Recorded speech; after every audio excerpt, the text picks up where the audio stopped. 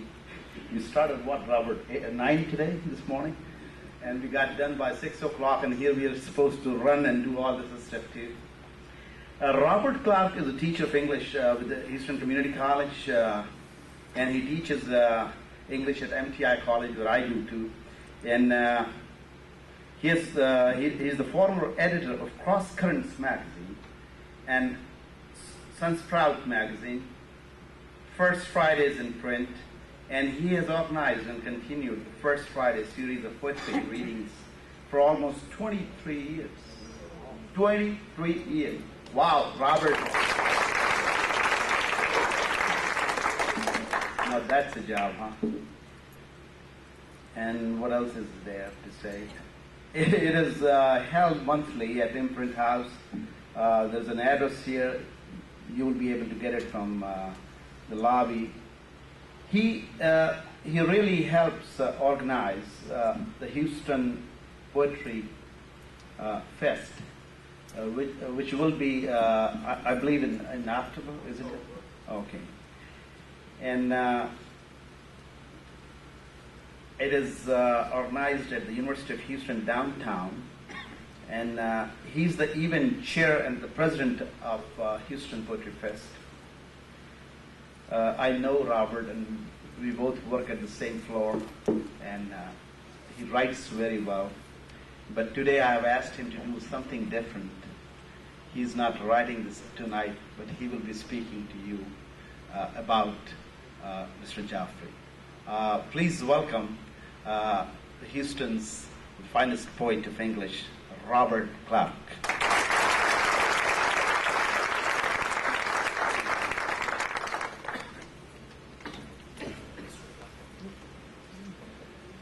I'm pleased and honored on behalf of Houston's literary community to welcome this bright star of Urdu poetry, the distinguished, beloved, and internationally recognized, often honored poet Ali Sardar Jafri. Coming to Houston from lecturing and reading his work at Harvard University and Radcliffe College in Cambridge, Massachusetts, where he was hosted and celebrated by the Harvard Foundation for Intercultural and Race Relations, the Department of Sanskrit and Indian Studies, the Department of Near Eastern Language and Civilizations, and the Harvard University South Asian Association. Dr. Jafri is the recipient of the Government of India's Padma Shri Award, the Soviet Nehru Land Award for Poetry, and the Mir Taqi Mir Award, as well as the Bhopal Urdu Academy Award, and an honorary doctorate from Aligarh Muslim University. Not only has his work been collected in 6 volumes of poetry, but he has also edited the works of many eminent Indian poets. We are so privileged to have him here tonight. Welcome indeed is Ali Sardar Jafri.